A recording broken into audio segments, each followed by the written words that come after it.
And we're live on the Lindsey Beckham Show in the lovely Cotton Exchange Plaza in Flora, Mississippi.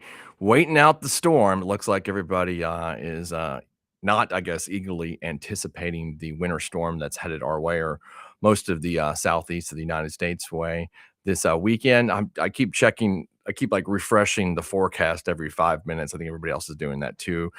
Sometimes it'll say it's headed in our direction, and sometimes it's going to say that it is going to go a little north. So we'll see. And everybody just keep be safe. Make sure you got some groceries. I hope you got some. I guess everybody's buying bread and toilet paper again. That seems to be the pattern when there's some kind of natural disaster headed our way. I did. Luckily, I decided I was like I need to get some groceries. So what do I do right now? And I'm like, oh wait, I got Instacart. So I Instacarted. My Instacart driver must have been pretty mad though because it was like cases of bottled water and bread. I don't think I had toilet paper, so I was okay. But everybody just batten down and be safe this weekend. It's going to be cold. It's going to be icy, and try not to drive.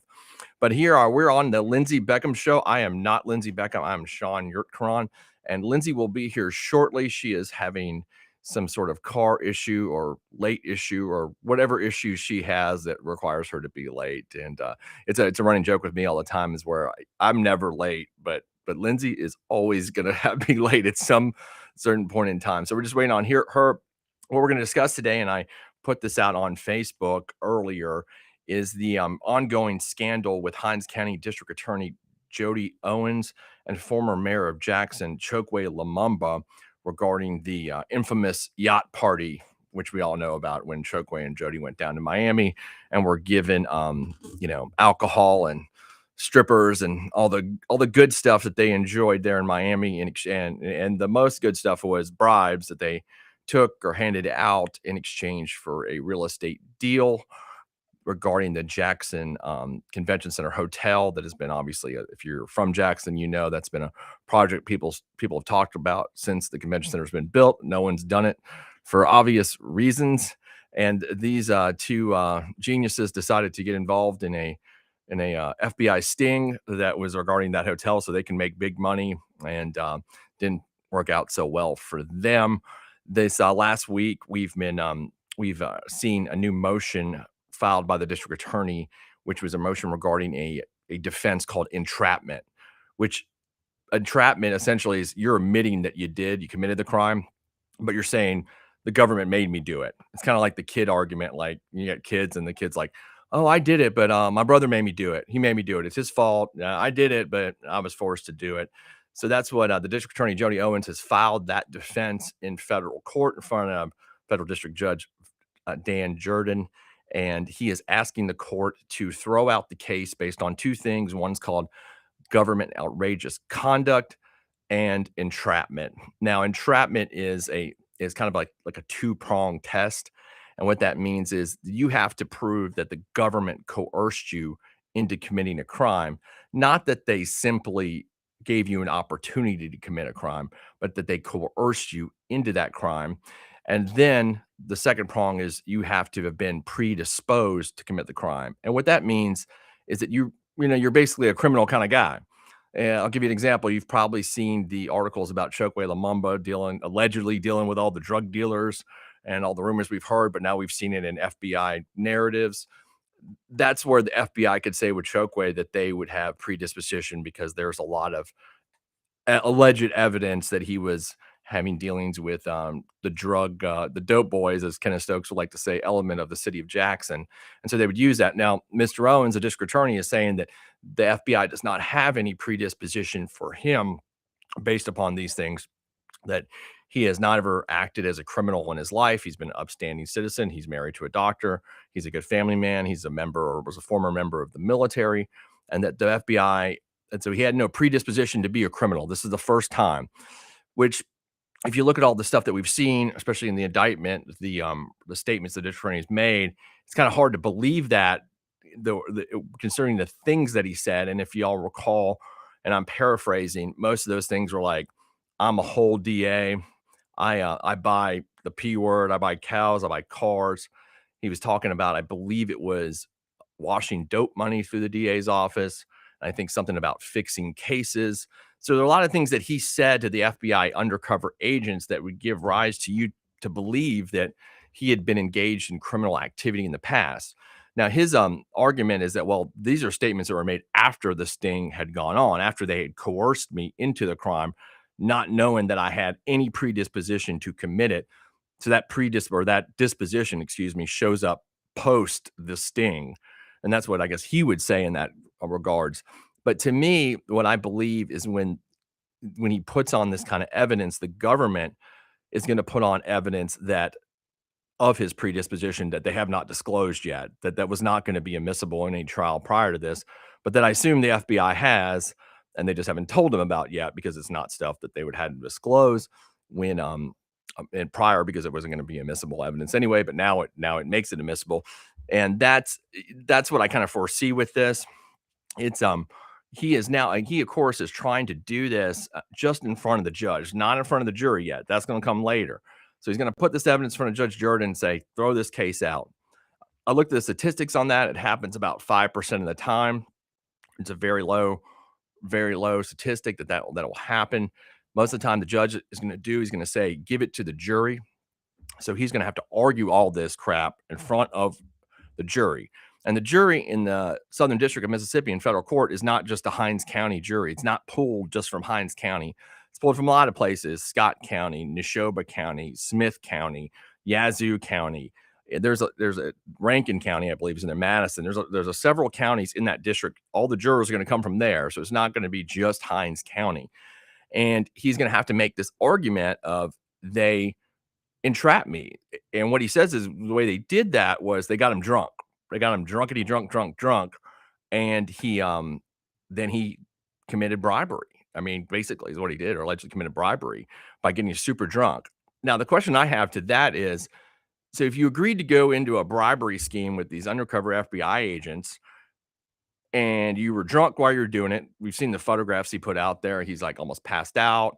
The FBI agents got a huge frat boy fridge full of liquor and high noons, which come on, feds, high noons for real? What is that? Anyway, they've got all this liquor in the super fridge and they're getting him drunk in Nashville. They take him to Miami on a yacht. They're getting him drunk, and he's agreeing to do this stuff while he's drunk. But I assume that he's not drunk all the time.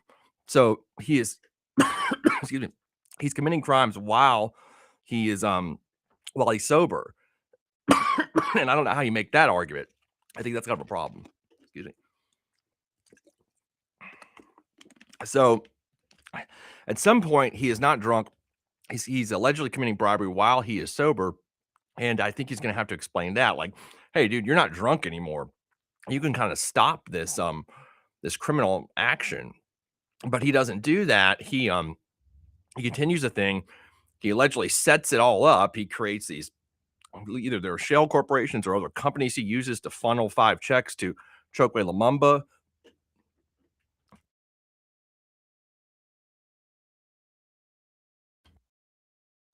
And he spreads the money around, and this scheme goes on for a while.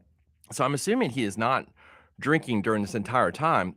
The other issue that I'm raised, and I was talking to WLBT, and I did an interview this week about it, was now the district attorney of Hinds County has said that he is an alcoholic in a federal court filing.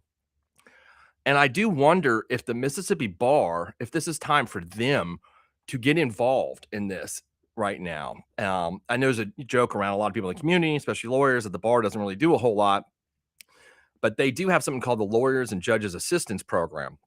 And what that is a program to help lawyers or judges that are, have substance abuse problems, because lawyers are considered to be one of the highest substance abuse problem professions there is, which I can totally understand that. So I think that the bar needs to step in now that he's admitted that in a federal court filing that he is that he's got an alcohol problem. And I don't know how they don't, because now what you do is you've got the district attorney who's saying, I'm an alcoholic. The FBI took advantage of my alcohol problem that they knew about. But how do you function as district attorney if you're an alcoholic? It seems like that's going to be kind of a problem to me, that you couldn't function in that capacity, which is a very serious job. I worked as an assistant district attorney for 10 years. I mean, you make serious decisions all the time. and you really can't be. You can be drunk after hours, and in my younger days, I quite frequently was. Unfortunately, not these days at 46, but you know, you can't sit there and be drink if you're an alcoholic. I assume you're drinking during the day because you need it, and I don't know how you function at your job while drunk. Now, so I think this is, if any time for the bar to step in for the safety of the citizens of Hinds County, this is a time because you don't want somebody that's now admitted in a federal court filing that they are an alcoholic. So I hope that something will arise from that, and we'll see here shortly. I'm skeptical that it will, but you never know.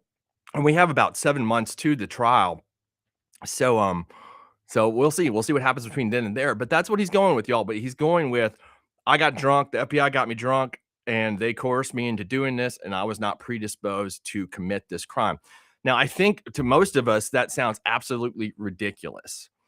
It sounds nuts. It's like I got drunk and I committed a crime. Like that's it. That actually is in law school. They teach you that voluntary intoxication is not a defense to any crime. It's not. It's not a defense to any crime. You can't just say I got drunk and I committed a crime. But that's part of what he's saying here. And he's also again leaving out the times when he was sober doing it. So I think it's pretty obvious that this defense is going to fail. Now, what I think he's going to do, and I made this is what the kind of the show is going to be about today, especially once Lizzie gets here, is about. I think he is trying to play the O.J. Simpson game, and what I mean by that is that he's trying to bias the potential jurors out there in the counties. That this was basically a racially motivated prosecution, which is kind of funny considering it was the Joe Biden Justice Department that investigated him and indicted him. I think he's going to say that. I think it's he's trying to put that out there that the FBI is corrupt, which a lot of people do buy these days on both sides of the aisle. If I'm sure all of y'all that listen to this station are following the news. You get many people on the right that hate the FBI or did, and maybe they like them more now that Kash Patel, and all his wisdom is in charge. But so the FBI's got some, I guess, skepticism behind them. He's trying to play on that. He's saying that the cops are corrupt. That's what OJ's defense team did in Los Angeles back in the early to mid 90s. They put the LAPD on trial. It wasn't the evidence against OJ. The evidence against OJ was overwhelming that he did it. And I think now we're looking like 30 years later, more than 30 years later, that, obviously he was guilty beyond a reasonable doubt. But what beat the state of California was that they put the Los Angeles Police Department on trial, and that was who was on trial during that case. And I think District Attorney Owens is trying to do that. He's trying to put the FBI on trial. The FBI targeted me. They took advantage of me. They got me drunk. They pushed me into this crime. And no time do you hear, I didn't do it. He's saying he did it. I mean, that's what you have to do in an entrapment defense. You have to say, I did this. I'm guilty. He is saying that, but they're the ones who forced me. They're corrupt. They unfairly targeted me. They shouldn't have done that. And essentially, this was and the implication is that this was a racially motivated thing for them to do. He's a black elected official. He mentions that in his motion. He mentions that about former Mayor Chokwe Lumumba, that he's a black elected official, and the FBI went after them. So he's trying to poison the jury pool. And I think what he wants to do is at least get one person to buy it. And then he maybe can get a hung jury, what's called a hung jury. Not everybody votes to find him guilty, because I don't see that there's any way that there's going to be 12 people that are going to buy this crap story. I just don't see it. But I'll get back to that on the next segment of the Lindsey Beckham Show, and maybe her car will work and she will arrive, and we'll talk some more about this. See y'all then.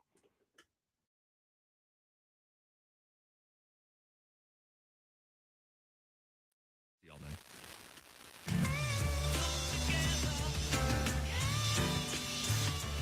1039 WYAB. Pure Air Consultants offers services on your heating and cooling system. It's time to get your heating system serviced. We offer replacement, service, maintenance agreements. It's important because if you have a gas heating system, it can produce carbon monoxide. So you want to make sure you have your system serviced and cleaned to protect your family. You want to make sure your system is safe to run. You can find us at our website at mypureairconsultants.com, mypureairconsultants.com.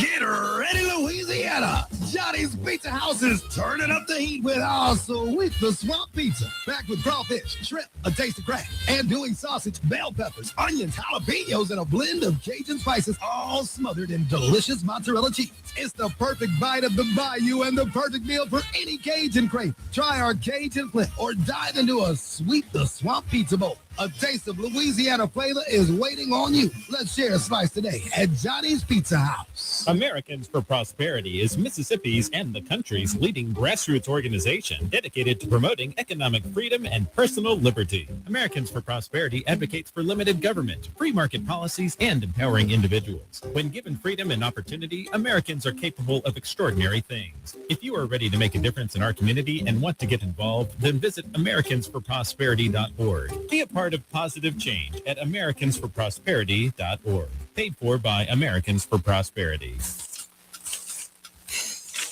Why don't you mind your own business? Mind my own business? What's that supposed to mean? No, I was just thinking about all of the news of tax changes, insurance changes, regulations that are being passed down to business owners. I don't have the time to keep growing and to keep up with changing payroll regulations. I know. It seems like all I do is handle employee-related problems. You know, I hear People Lease can help. How can they help? People Lease can handle our payroll, taxes, employee benefits, and workers' compensation. They even offer an affordable and customizable 401k program and a 24/7 online human resources support center for all my HR needs. Think of all the time we'll save letting People Lease handle our payroll and benefits administration. I'll be busy growing my business and letting People Lease take care of the rest. Sounds like a good business plan with People Lease. Let People Lease mind your business so you can mind your own business. Call now, 601-987-3025. That's 601-987-3025. Or visit freepayrollquotes.com for your free quote. Attention homeowners and business owners. Complete Exteriors is now Elite Roofing and Gutters. Are your roof and gutters storm ready? The folks at Elite are your local experts in storm protection. Now is the time for an inspection and for proactive solutions that ensure your roof and gutters can withstand any storm. Get up to a possible $250 rebate on a new roofing system for all active military, veterans, and retirees. Online at eliteroofer.com. Getting a new prescription filled in your eyeglasses may not get rid of your headaches. It may not be the prescription at all. If your eyeglasses are not custom fit and properly adjusted to you, that could be the source of your headaches. At Eye Gear Optical, we verify the prescription in your lenses and the custom fitting of your frames to ensure you have the most comfortable and visually accurate eyeglasses every time. We fit eyeglasses to you, your lifestyle, and your budget. Eye Gear Optical, 2630 Highway 80 East in Pearl, and eyegearoptical.com. At Bank of Yazoo, we believe that common sense makes for better banking. That's why we've taken our array of checking accounts and simplified them for you, boiling down features and benefits to create our new you, achieve you, benefit you.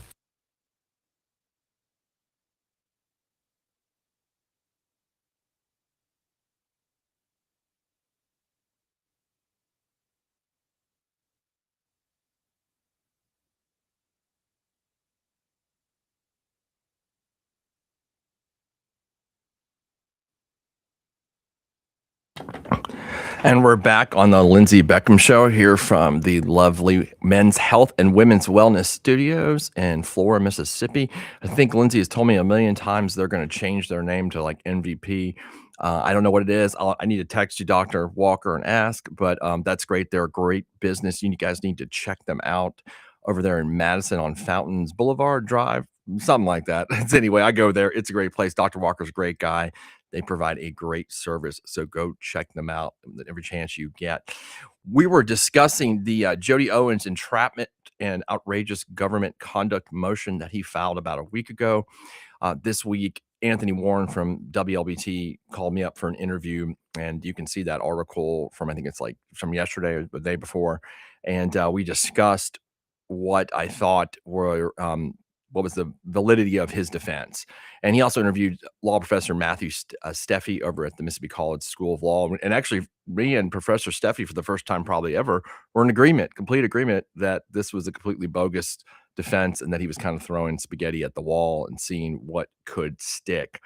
My thought process on a lot of this is that he is, and I was saying this last segment, playing the OJ strategy And what that is that the cops are corrupt, the system is racist, the prosecution is lying to you, and that the government essentially framed him. And if y'all are old like me in your 40s or 50s or whatever, and you remember that case, I remember I was in high school when that was going on. That was the whole thing. It was the government people had set OJ up. They wanted to get OJ because he was a beloved sports figure. I mean, OJ was it's hard for us now to know 30 years later, remember that, especially people younger, but OJ was a very, very beloved guy. And he, I mean, even the cops loved him. Like it was, I mean, some of the cops testified, I think it actually, been into his house, been to some birthday parties and that sort of thing. So it was, people didn't want to initially believe that OJ did it, obviously, but then there was a racial split. So most white people believed that he did do it as the trial went on, and then black people did not. And there was a history of the Los Angeles Police Department, a true history, by the way, committing many, many racist actions over the years, culminating in, of course, the Rodney King incident and the subsequent acquittal of the officers involved in that beating incident, which of course started the Los Angeles riots, which only happened a few years before the murder of Nicole Brown Simpson and Ronald Goldman. And so the city was kind of just at this boiling point of racial tensions due to that. And you also had Gil Garcetti, who was the district attorney of Los Angeles at that time. They just witnessed the LA riots. They had just lost the first Menendez trial, so they were already looking kind of bad because of that. And his idea at the time was to try the case with a downtown jury, one that was going to be significantly more African American than one in Brentwood, where the murders happened and where OJ lived. Now, that's called a venue issue. And it would have been proper in Brentwood. They could have tried that. It would have been a primarily white upper class jury that probably would have convicted OJ Simpson. And Garcetti had the right to do that, but he was concerned because of what had happened previously with the acquittal of the police officers, as well as the riots, that he was better off, from a political point of view, trying OJ with a downtown jury.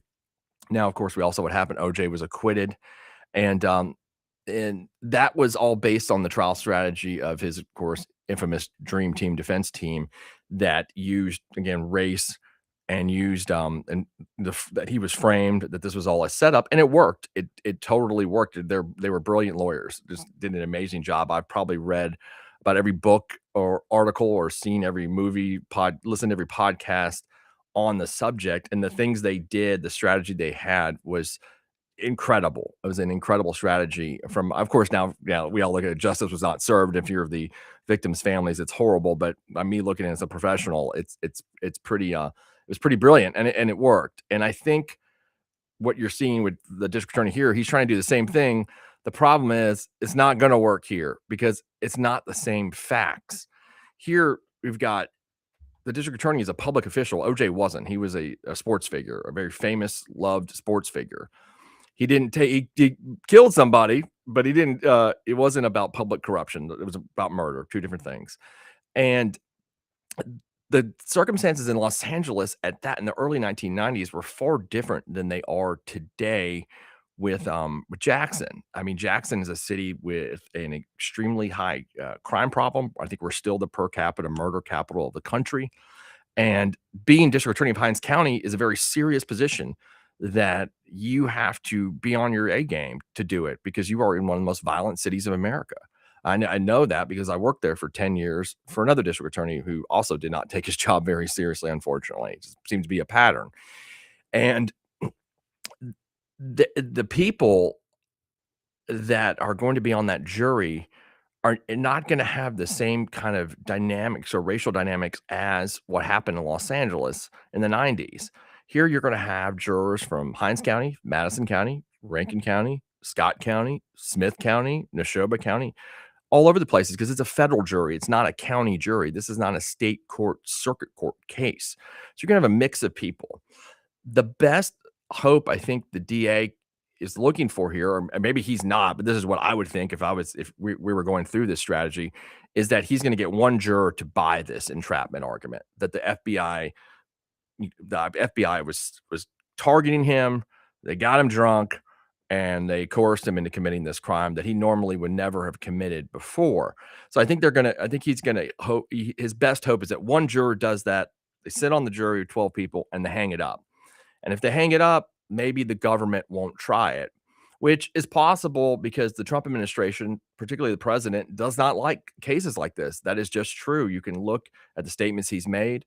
He pardoned a councilman, a white councilman who was a Democrat in Cincinnati, I think sometime last year, on pretty much the same facts. It was, I think, the same FBI sting or a very similar one, and he pardoned the guy. And so this is not something the Trump administration necessarily likes. So could if they hang the jury up, and could Trump tell them, or the DOJ say, "Hey, look, you're not going to prosecute it again"? Yeah, I think that's possible. I think that could happen if it's a hung jury. So maybe that's what the district attorney is shooting for here. I tell you what, that's a heck of a bet. I don't know that I'd be willing to risk many, many years of my life in federal prison based upon that assumption. And I, not that I'm put out a statistical poll or anything, but if you want to go to the WLBT Facebook page, which again, of course, is not scientific, but you can look at the comments. There's hundreds of them on every article about this ridiculous defense. And it comes from, it's cross-racial, it's black and white folks all ripping him to shreds over it. And I don't know what they were thinking by doing this. I think it's made him look worse than he did previously, if that's possible. I think it made him look far worse in the public's eyes. I think he was hoping for an OJ situation, but didn't realize that he's not OJ and that his lawyer is not Johnny Cochran. And this strategy was just very ill thought out. His at this point, his best hope is going to be that 5% chance that Judge Jordan is going to say, okay, the FBI did target you. Now, he puts in his motion that the FBI lied to the grand jury, saying they weren't investigating him. And I thought about that, and I was talking to somebody about it this morning. And the FBI, investigating and getting information on somebody are two very different things. I've unfortunately been interviewed by the FBI in the past, and it's not a fun thing to do. Let me tell you, it's not a fun experience. But just because that happened didn't mean they were investigating me. I knew who they were investigating at the time. It was the former district attorney, Robert Smith. But the way I look at this case is the FBI was investigating a lot of people in Jackson, primarily the mayor of Jackson, Chokwe Lumumba, as we all know. Now, just because they asked people about the district attorney, that's part of their job when they're information collecting. That doesn't mean they have an active investigation trying to get you. But that's the assumption that he's making, is that they had an active investigation. To me, it looks more like they were asking questions because, unfortunately, the DA of Hinds County has been a position that has been notoriously corrupt for the last 50 or 60 years, excluding Faye Peterson. There's been rumors about, well, we know what happened with Ed Peters and Bobby DeLauder. We know, saw what happened to my former boss, Robert Schuler Smith, and now Jody Owens. So, yeah, I mean, if I'm the FBI, I'm like, yeah, maybe the Hinds County DA there's a good chance that they could be corrupt. And some people, we're going to ask questions. That's our job. But did they have an active investigation? I think that's a different story altogether. I don't know that they did, or there's been straight evidence that they did. But the district attorney's assuming that they did. And he's saying that they did that. They targeted him and they got him drunk. And he wants the public to feel bad for him. But I got this crazy idea. How about say no? Say no. Like, I don't know. You know what? I might have had a few Johnny Walker Blacks, but I do not want to bribe public officials. That's bad. And by the way, check this out. I'm the DA. I'm the DA. Like, you're not talking to like some councilman or some, bureaucrat. You're talking to the district attorney. Like that. I mean, you would think when you're the district attorney, you would sit there and say, hey, you know what? This is crime, and I'm supposed to be the guy that fights crime. So no, it's insane. And I kind of hope that he puts this in front of the jury because it's going to be comical and it's going to be something, especially being in the media business like we are here at WYAB. It's going to be fun for us and fun for everybody, but not fun for the city of Jackson. And I'll continue this discussion on the next segment of the Lindsey Beckham Show. Y'all stay tuned.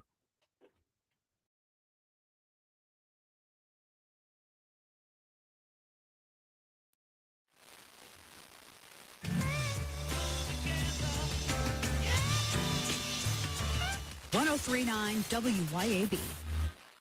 Pure Air Consultants offers services on your heating and cooling system. It's time to get your heating system serviced. We offer replacement, service, maintenance agreements. It's important because if you have a gas heating system, it can produce carbon monoxide. So you want to make sure you have your system serviced and cleaned to protect your family. You want to make sure your system is safe to run. You can find us on our website at mypureairconsultants.com, mypureairconsultants.com.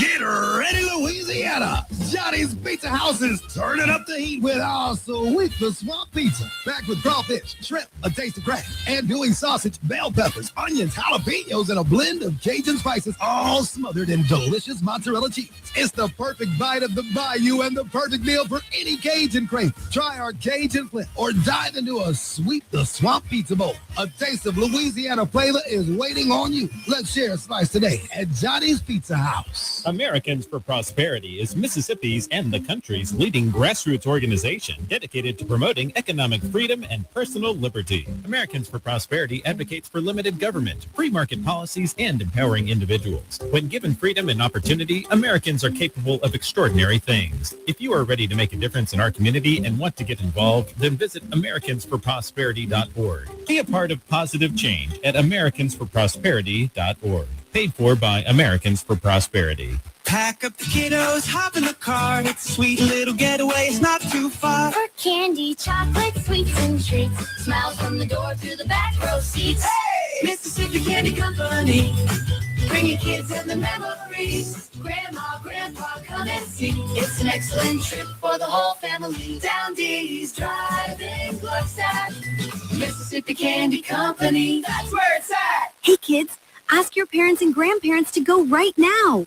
Get ready, Louisiana! Jody's Pizza House is turning up the heat with our sweet the swamp pizza. Packed with crawfish, shrimp, a taste of crab, and doing sausage, bell peppers, onions, jalapenos, and a blend of Cajun spices, all smothered in delicious mozzarella cheese. It's the perfect bite of the bayou and the perfect meal for any Cajun crave. Try our Cajun flip or dive into a sweet the swamp pizza bowl. A taste of Louisiana flavor is waiting on you. Let's share a slice today at Jody's Pizza House.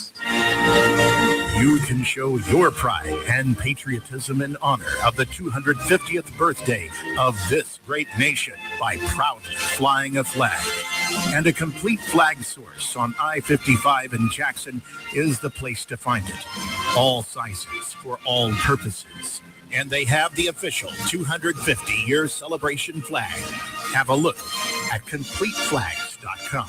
That's CompleteFlags.com. It can be hard to move past the guilt, times of weakness and regret, knowing you weren't there for your family when they needed you the most. But there is life after addiction. We're seeing broken families restored, one man at a time, through our vehicle, cash, and thrift store donations. It's given Mercy House Adult and Teen Challenge the ability to help these men succeed in having better lives. Donate a vehicle, running or not, and we'll come pick it up. Call today, 601-572-7296, or visit us at vehicledonationsms.com. This is Jack Hoffman. For nearly 31 years, Tico's Steakhouse has been a staple of fine dining in Jackson, Mississippi. Dad has long since desired me to come work alongside him. And now that I'm here, I would like to invite you to come experience our family tradition of our hospitality, sizzling steaks, and healthy poured beverages.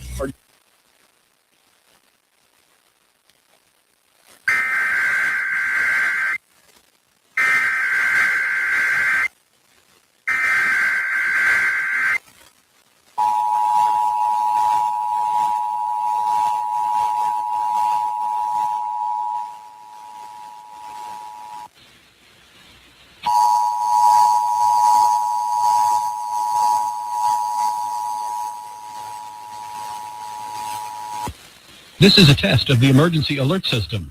If this had been an actual emergency, official messages would have followed the alert tone. This concludes this test of the emergency alert system.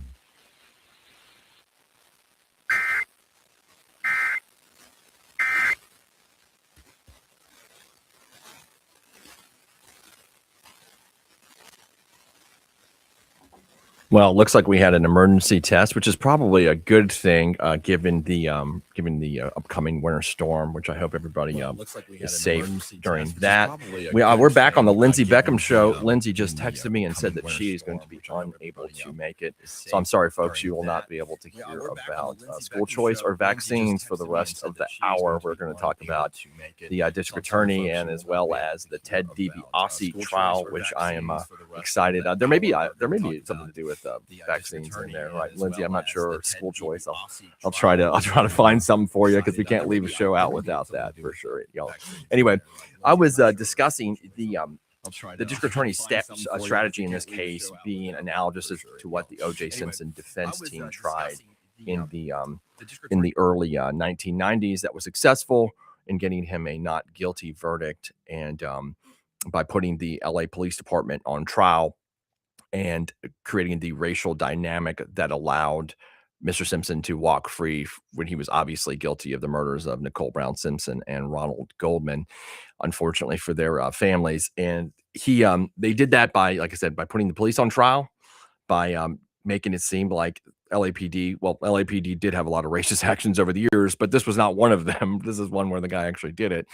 And they did that, and they created reasonable doubt, and their jurors were only out for, I believe, like 3 hours, and that trial lasted months. So they assumed the jury was going to be out for weeks, but they were not. It was a very quick verdict. They were ready to get home. I've seen that myself. I tried a case one time for about 3 weeks, the death penalty case, and the guilty verdict took longer than the death verdict, because in a death penalty case, there's a 2-phase trial. You have the guilt phase, and then they come back, they deliberate to find him guilty. And then you have kind of another mini trial, which is the death phase. And you put on a lot of the evidence again, arguing for, the death penalty, or he can also get life without parole. And they came back with the death verdict on this man. He killed a elderly woman in Clinton, Mississippi back in 2010. And they came back with that like in 45 minutes. So you never know with juries what they're going to do. Sometimes they have their mind made up through the entire trial, which I believe that a lot of I'd say 75% of the time that's probably true. Of course, there's times where the jury gets hung up or whatnot, so it can be different. But a lot of times you can kind of feel it out. They've made their mind up. Now you can't always fill out which way it's going. And I was telling Lindsay was trying a capital murder case with me last February, almost a year ago, where I was defending a man, and she was saying like, "Well, do you know what's your feeling?" I said, "I've been doing this for 20 years, and one thing I've learned is that I never know what they're going to do. You just don't. It's hard to predict what 12 people are going to do when they get back there in that room. I always say it's hard enough to get 3 people to agree where to go to lunch. So imagine getting 12 people to agree on all the evidence and to find somebody guilty in a criminal case. It's very hard. And I know people think, well, the state has all the deck stacked against the defendants, and yeah, that's true. But you still have to get those people to agree, and that's not an easy thing to do. And it wasn't for the district attorney's office in Los Angeles, where they had an overwhelming amount of evidence, but they had to fight this narrative that was being portrayed in the media and in the courtroom about the incompetence and racism of LAPD, which was given a lot of assists. I mean, if you guys remember the Mark Furman tapes where he had gone on the stand and initially and had said that, he never said any racist stuff. And then F. Lee Bailey actually found some tapes where he had, used the N-word, used other racial expletives, and went to, I believe, North Carolina to retrieve them and had to do a court hearing out there, got those. They called Furman back to the stand. And I think, if I remember correctly, he took the Fifth Amendment. So, I mean, you're taking the Fifth Amendment and the jury's like, yeah, I think we know what's going on here. So right there, that created reasonable doubt that Furman could have planted the bloody glove or whatever. And that's the standard that, the state is held to. And I'm glad, and that's what they should be held to. They need to prove cases beyond a reasonable doubt. But that created reasonable doubt in the minds of the OJ jury, and among several other things. Of course, that stupid incident when Chris Darden made him try on the glove was idiotic, and that that didn't help him either. So there was a lot of things in that case that were in OJ's favor and that worked out to him getting a not guilty verdict. And this is what Jody's trying to do that in this case. He's trying to make the FBI seem corrupt, racist, and they're going after a powerful black man in office, even though This was an investigation started by the Joe Biden Justice Department, signed off by the Joe Biden Justice Department and Merrick Garland, and indicted while Joe Biden was still president. So I really think that angle's quite absurd. But maybe he's thinking most of the public doesn't understand that and know that, so they'll buy it. I don't think they're going to. I think that most and everybody I've talked to, whether they're black or white, have kind of admitted that this sounds insane. So I don't think that's the way it's going. But as I was saying last segment, he can maybe hope to have one juror hang it up, and then the government doesn't retry it because the Trump Justice Department thinks that the case is that thinks that that they don't want to go forward with this kind of case because President Trump doesn't like them. Like I was saying about the councilman in Cincinnati that he pardoned on the facts that are almost identical. If you want to look it up to this, it was like a real estate developer scam that they had run, and he pardoned a Democrat who he said doesn't like that. And I've talked to friends at DOJ and who've said that the president just does not like these cases that are set up. Like he does not, that's not something he's into, that like they're making up crimes. And he's not particularly a fan of that. So, Jody could be hoping for that. And if you look in his motion, and you'll see that on Kingfish's site, on WLBT, he mentions the Trump documents case. And it's not part of the entrapment defense that he's having, but it's a part of like what's called a speaking indictment. And a speaking indictment is like you're putting evidence in the indictment more than you should. You're just supposed to basically state what the charge is in the indictment. You're not supposed to like put all this narrative. And that's kind of what the federal government, they did do that now. Because when I read that indictment, I talked to a lot of prosecutor friends and we were all like, man, I ain't never seen an indictment that looked like this. So that is accurate. But he made it analogous to the documents case that was dismissed on the Mar-a-Lago infamous documents case, and saying that, this happened to President Trump. I think he's kind of trying to extend an olive branch out to President Trump, saying, hey man, look, you can pardon me. And, if President Trump pardons Jody Owens, don't be shocked, because I could see it. He fits the bill for that kind of guy. He's former military guy. He's the district. He's been tough on crime. I mean, he really has, more than my boss, his predecessor, Robert Schuller Smith. He's hit him hard over there. He's also done some things that I completely disagree with, like the prosecution of Anthony Fox, which is an insane incident that happened to Detective Fox. And we've, Clay has covered that Clay and Teresa Appel have covered that extensively on the show. But so there's some things he's done that, have not been good. But all in all, like he is, that office runs a lot more efficiently than it did when I worked there. So there is that, part that the president could see, hey, look, he's a tough on crime law enforcement guy. Then, of course, there's going to be people that say, well, he's a George Soros or whatever that is, funded district attorney, whatever that the political platitude about Soros is. I mean, so that could happen too. I don't know, but I think he's shooting for it. Don't be shocked if it happens. I mean, I think it's probably like a 3% chance, but it's a possibility. So maybe he's going that way. He's going for one juror, but one thing he is not going for is an outright acquittal.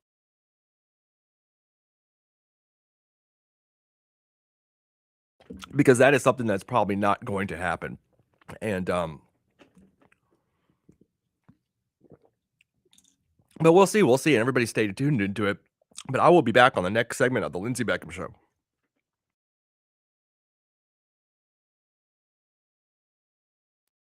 Segment of the Lindsey Beckham Show.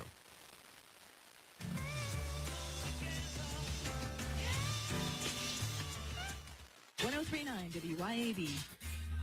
Efficient and trouble-free payroll processing is crucial to a business's success, and a lot of businesses are struggling with it. PeopleLease, a local payroll provider, not only offers top-of-the-line software, but also provides on-demand payroll support services. With PeopleLease, you're never on your own at every step of your payroll process. PeopleLease has the expertise in managing payroll challenges and will work hard to understand your business and employees. That's what makes PeopleLease the perfect choice for you and your business. Learn more online at peoplelease.com. Hi, this is Lee Atkins of Home Care Plus in Ridgeland. We are a proud carrier of Abena Premium Incontinence products. Abena has the most absorbency available, making changes and leaks less likely. After 7 years as a seller, I can tell you these products are amazing and worth every penny to quality of life for patient and caregiver. And we ship all incontinence products as well. So please come see us at Home Care Plus in Ridgeland for all the incontinence needs of you or your family member. That's Home Care Plus in Ridgeland. We all make plans for the future, but car accidents, break-ins, and unexpected fires can disrupt those plans. At Shelter Insurance, our agents help design insurance plans that work for you and help protect what matters most. Shelter Insurance. We're your shield. We're your shelter. Let Shelter be your shield. Come see me, Jamie Creel, 601-992-6000. When you want your pine trees to grow a little happier and a lot healthier, call on Holcomb Aerial Service. When your crops need dusting, think Holcomb Aerial Service. From the farm to your own pine forest, Holcomb Aerial Service will stimulate growth, eradicate pests, and preserve the value of your crops. Call Holcomb Aerial Service at 601-668-6200. That's 601-668-6200. Pure Air Consultants offers services on your heating and cooling system. It's time to get your heating system serviced. We offer replacement, service, maintenance agreements. It's important because if you have a gas heating system, it can produce carbon monoxide. So you want to make sure you have your system serviced and clean to protect your family. You want to make sure your system is safe to run. You can find us on our website at mypureairconsultants.com, mypureairconsultants.com. Grizz Nation, tip off the weekend with a heated NBA divisional rivalry at FedEx Forum in Memphis, when your Memphis Grizzlies host the New Orleans Pelicans on Friday, January 23rd. Get to FedEx Forum and help your Grizzlies defend the home court with tip-off set for 7 p.m. Grab your tickets today at grizzlies.com/tickets or the FedEx Forum box office in Memphis. Acme Pizza and Daiquiris is leveling up. A whole new Acme Pizza and Daiquiris is now open at the Reservoir at Beethoven's Boardwalk in Ridgeland, right next door to Cock of the Walk. And the new Acme Pizza and Daiquiris will have all of your old favorites too, like the Acme Dynamite Balls and Garlic Knots, and the best specialty pizzas ever, like the Pig, the Sergeant Pepperoni, the Surf and Turf, and lots more. Come to the all-new Acme Pizza and Daiquiris location on the Res in Ridgeland, next door to Cock of the Walk. Why should you choose Cerami Air Conditioning and Heating for all service or installation? Well, they purchase all parts directly from the manufacturer.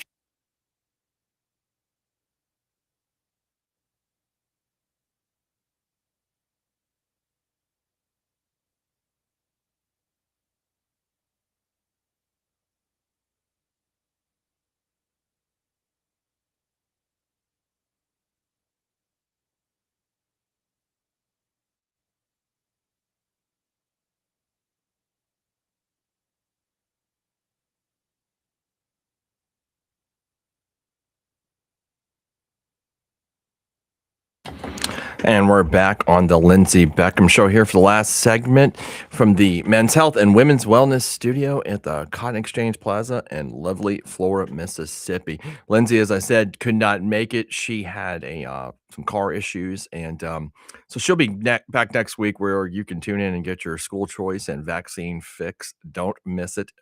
She will definitely keep you informed on those two issues, and the legislature apparently is fully engaged in that right now.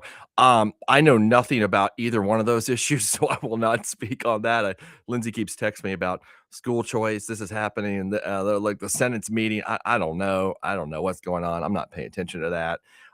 Clay, I know, talks about it all the time, and I let the two of them just go at it because they're the ones that are informed on this issue. And I've got enough things that I got to pay attention to that don't involve legislation from the Capitol. So you won't hear that here today, but tune in to her next week, because she's going to keep you informed about every one of those things. And I know Clay is as well.